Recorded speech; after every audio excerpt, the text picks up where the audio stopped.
नमस्कार।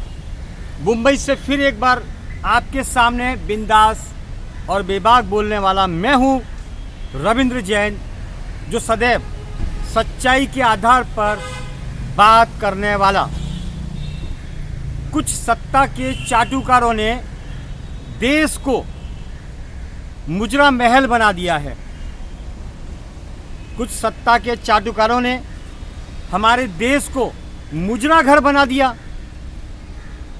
आए दिन दल बदल, कभी इस पार्टी में कभी उस पार्टी में, हजारों करोड़ के घोटाले करने के बाद भी सत्ता से छूटने का काम नहीं, सत्ता के जरिए देश को लूटने का काम।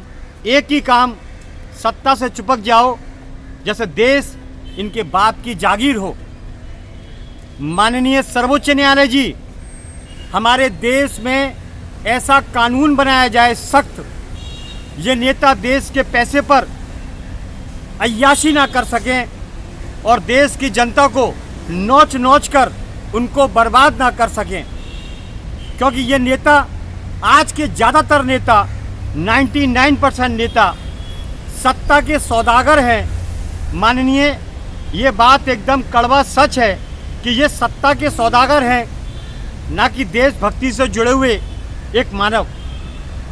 ये बड़े शैतान हैं जिन्होंने भारत की दशा को, भारत के आर्थिक तंत्र को खत्म कर दिया, भारत के लोगों को कमजोर कर दिया, भारत के पुराने इतिहास को मिटा कर रख दिया। माननीय, आप ध्यान दीजिए, नहीं तो भारत फिर से ऐसा गुलाम होगा कि आज़ादी के लिए कोई भी योद्धा पैदा नहीं होगा।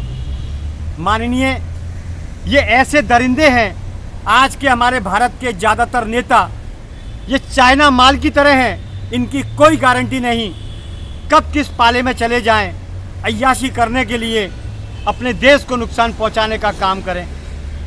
माननीय, देश में इस समय क्या चलता है देखिए, इन नेताओं के ऊपर कोई नैतिक जिम्मेदारी नहीं।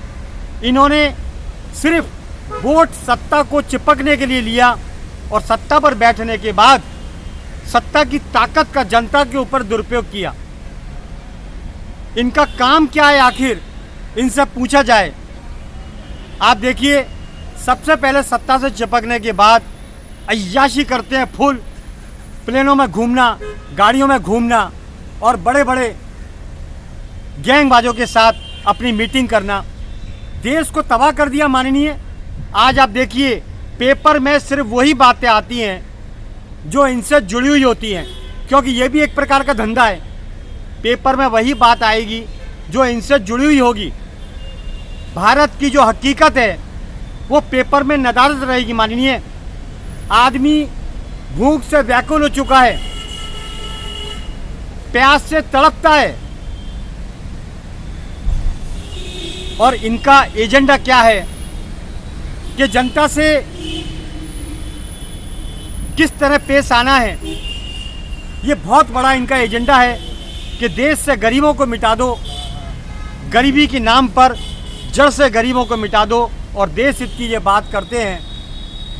ये खौफनाक षड्यंत्रकारी गैंगबाज है हमारे देश के नेता। माननीय, इस बात पर गौर किया जाए कि आम जनता की धुलाई करते हैं ये नेता सत्ता पर आने के बाद, और हर डिपार्टमेंट की ऐसी आदत बन चुकी है माननीय कि वसूली के बिना, पैसे के बिना इनका कोई भी काम नहीं होता है।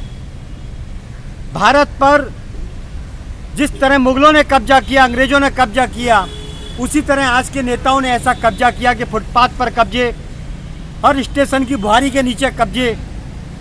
ये सब इनकी वोट बैंक की राजनीति है, और इसके सहारे ये ड्रग्स का धंधा भी इस तरह करवाते हैं कि उसकी वसूली भी मोटी पाते हैं। हालात इतनी खराब हो चुकी है भारत की कि अब आपको एक्शन लेना पड़ेगा, नेताओं को दौड़ाना पड़ेगा, तभी भारत सुरक्षित होगा, वरना भारत फिर से गुलाम होगा। क्योंकि ये नेता किसी काम के नहीं, ज़्यादातर नेता वोट बैंक की राजनीति करते हैं और 5 साल में अपना गड्ढा अड्डा ये पूरा करते हैं। हमें भारत को ऐसे नेता की ज़रूरत है जो ज़मीनी हकीकत को देख सके और भारत को सुरक्षित व्यवस्थित कर सके। जिस तरह योगी आदित्यनाथ हैं कि गुंडों को ग्राफ को ठोक ठोक के जीरो कर दिया, उसी तरह नेता की ज़रूरत है। बाकी आज के नेता तो ऐसे हैं कि सत्ता के पीछे जुमलेबाजी करते हैं, लड़ते हैं, एक दूसरे से भिड़ते हैं, यानी पागल हो चुके हैं सत्ता के पीछे। जो सत्ता के पीछे पागल हो जाए वो नेता नहीं, वो अय्यास, देश का दलाल बोला जाएगा। इन्हीं शब्दों के साथ मैं ये वाक्य यहीं ख़त्म करता हूँ। फिर आऊँगा नए विषय के साथ। मैं हूँ मुंबई से रविंद्र जैन। जय हिंद।